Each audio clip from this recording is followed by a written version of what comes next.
To my YouTube channel ಶುಭ ಪಾಕಶಾಲೆ.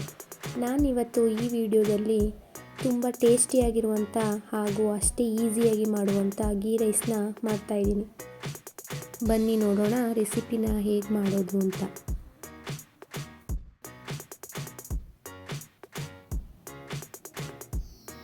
ಮೊದಲಿಗೆ ನಾನಿಲ್ಲಿ ghee rice ಮಾಡೋದಕ್ಕೆ ಏನೇನು ಇಂಗ್ರೀಡಿಯೆಂಟ್ ಬೇಕು ಅಂತ ಎಲ್ಲನೂ ಒಂದು ಕಡೆ ಎತ್ತಿಟ್ಕೊಂಡಿದ್ದೀನಿ.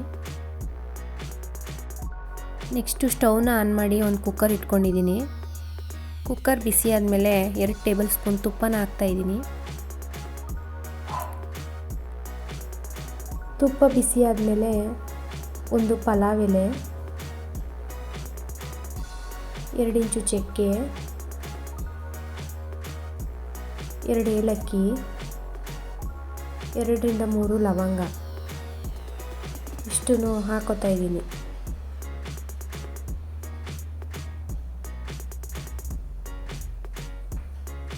ಇದಕ್ಕೆ 1 ಟೇಬಲ್ ಸ್ಪೂನ್ ಜೀರಿಗೆನೂ ಕೂಡ ಹಾಕ್ತಾ ಇದ್ದೀನಿ.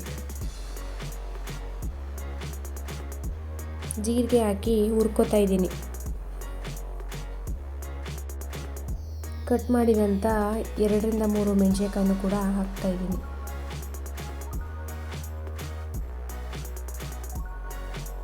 ದಪ್ಪ ಈರುಳ್ಳಿನ ಉದ್ದುದ್ದಕ್ಕೆ ಸಣ್ಣದಾಗಿ ಹಚ್ಕೊಂಡಿದ್ದೀನಿ. ಅದನ್ನು ಕೂಡ ಹಾಕಿ ಗೋಲ್ಡನ್ ಬ್ರೌನ್ ಬರೋವರೆಗೂ ಹುರ್ಕೋತಾ ಇದ್ದೀನಿ.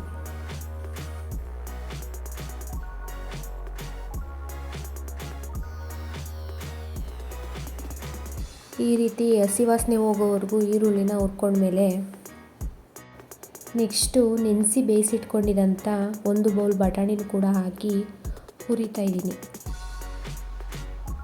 ಬಟಾಣಿನ ನಾನು ಮುಂಚೆನೇ ಬೇಯಿಸಿಟ್ಕೊಂಡಿದ್ದೆ. ಇವಾಗ ಶುಂಠಿ ಬೆಳ್ಳುಳ್ಳಿ ಪೇಸ್ಟ್ನು ಕೂಡ ಹಾಕಿ ಹಸಿ ವಾಸನೆ ಹೋಗೋವರೆಗೂ ಹುರ್ಕೋತಾ ಇದ್ದೀನಿ. ನೆಕ್ಸ್ಟು 1 ಬೌಲ್ ಅಕ್ಕಿನ ತೊಗೊಂಡಿದ್ದೆ. ಅದನ್ನು 2 ರಿಂದ 3 ಸಲ ತೊಳೆದು ಇವಾಗ ಕುಕ್ಕರ್ಗೆ ಹಾಕ್ತಾ ಇದ್ದೀನಿ. ಇದನ್ನು ಕೂಡ ಅಷ್ಟೇ ತುಪ್ಪದಲ್ಲಿ ಸ್ವಲ್ಪ ಹುರ್ಕೋತಾ ಇದ್ದೀನಿ. ಈ ರೀತಿ ಮಸಾಲೆ ಐಟಮ್ ಜೊತೆನೇ ಅಕ್ಕಿನೂ ಹಾಕಿ ಹುರಿಯೋದ್ರಿಂದ ರೈಸ್ನ ರುಚಿ ಚೆನ್ನಾಗಿರುತ್ತೆ. ನೆಕ್ಸ್ಟು ಕೊತ್ತಂಬರಿ ಸೊಪ್ಪನ್ನು ಹಾಕಿ ಹುರಿತಾ ಇದ್ದೀನಿ. ನೆಕ್ಸ್ಟು ಯಾವ ಬೌಲಲ್ಲಿ ಅಕ್ಕಿ ತೊಗೊಂಡಿದ್ದೆ ಅದೇ ಬೌಲಲ್ಲಿ 2 ಬೌಲಷ್ಟು ನೀರನ್ನ ಹಾಕ್ತಾಯಿದ್ದೀನಿ. 1 ಬೌಲ್ ಅಕ್ಕಿ ತೊಗೊಂಡಿದ್ದೆ, 2 ಬೌಲು ನೀರನ್ನ ಹಾಕ್ತಾಯಿದ್ದೀನಿ. ನೀರನ್ನ ಹಾಕಿದ್ಮೇಲೆ ಇದನ್ನೆಲ್ಲ ಈ ಥರ ತಿರುಗಿಸಿ ರುಚಿಗೆ ತಕ್ಕಷ್ಟು ಉಪ್ಪನ್ನ ಅಂದರೆ 1 ಟೇಬಲ್ ಸ್ಪೂನಷ್ಟು ಉಪ್ಪನ್ನ ಹಾಕ್ತಾಯಿದ್ದೀನಿ. ಉಪ್ಪು ಹಾಕಿದ್ಮೇಲೆ ಇದನ್ನು ತಿರುಗಿಸ್ಕೊಂಡು ಕುದಿಯೋಕ್ಕೆ ಬಿಡ್ತಾಯಿದ್ದೀನಿ. ನಾನೆಲ್ಲ ಮಸಾಲ ಐಟಮ್ಮು ಅಕ್ಕಿ ನೀರನ್ನ ಹಾಕಿ ಇಮಿಡಿಯೇಟಾಗಿ ಮುಚ್ಚಳನ ಮುಚ್ಚಲ್ಲ. ಯಾವುದೇ ರೀತಿ ಪಲಾವ್ ಮಾಡಿದ್ರು ಅಷ್ಟೇ ಕುಕ್ಕರ್ನಲ್ಲಿ ಮಾಡುವಾಗ 3/4 ಭಾಗದಷ್ಟು ರೈಸು ಬೇಯೋವರೆಗೂ ಓಪನಲ್ಲೇ ಬೇಯಿಸ್ಕೊಂಡು ಆಮೇಲೆ ಕುಕ್ಕರ್ನ ಮುಚ್ಚಳ ಮುಚ್ಚಿ ವಿಸಲ್ ಬರ್ಸ್ಕೊಡೋದ್ರಿಂದ ರೈಸ್ನ ಟೇಸ್ಟು ತುಂಬ ಚೆನ್ನಾಗಿರುತ್ತೆ. ಇವಾಗ ಕುಕ್ಕರ್ನ ಮುಚ್ಚಳ ಮುಚ್ಚಿ ಗೀ ರೈಸ್ಗೆ 2 ವಿಸಲ್ನ ಕೂಗಿಸ್ಕೊತಾ ಇದ್ದೀನಿ. ಕುಕ್ಕರ್ ಕೂಲಾಗಿದೆ. ಬಿಸಿ ಬಿಸಿಯಾದಂಥ ಗೀ ರೈಸ್ ರೆಡಿಯಾಗಿದೆ. ಇದಕ್ಕೆ ಒಗ್ಗರಣೆ ಹಾಕೋತಾ ಇದ್ದೀನಿ.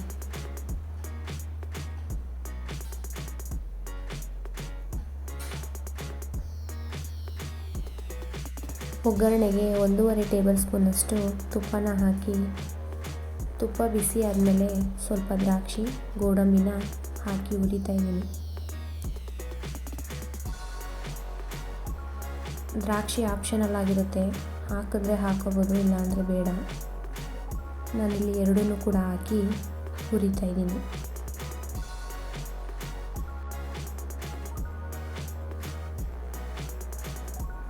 ಇದನ್ನ ರೆಡಿಯಾಗಿರುವಂಥ ಗೀ ರೈಸ್ಗೆ ಹಾಕಿ ಮಿಕ್ಸ್ ಮಾಡ್ಕೊತಾ ಇದ್ದೀನಿ.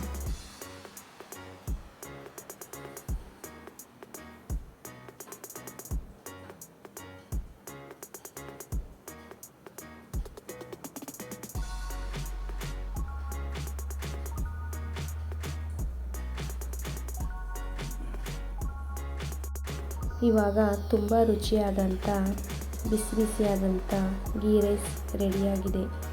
ನೀವು ಕೂಡ ಒಂದು ಸಲ ಮನೇಲಿ ಟ್ರೈ ಮಾಡಿ ನೋಡಿ. ಈ ವಿಡಿಯೋ ಇಷ್ಟ ಆದರೆ ಪ್ಲೀಸ್ ಒಂದು ಲೈಕ್ ಮಾಡಿ, ಚಾನಲ್ನ ಸಬ್ಸ್ಕ್ರೈಬ್ ಮಾಡ್ಕೊಳ್ಳಿ, ಹಾಗೆ ಬೆಲ್ ಐಕನ್ನ ಪ್ರೆಸ್ ಮಾಡಿ.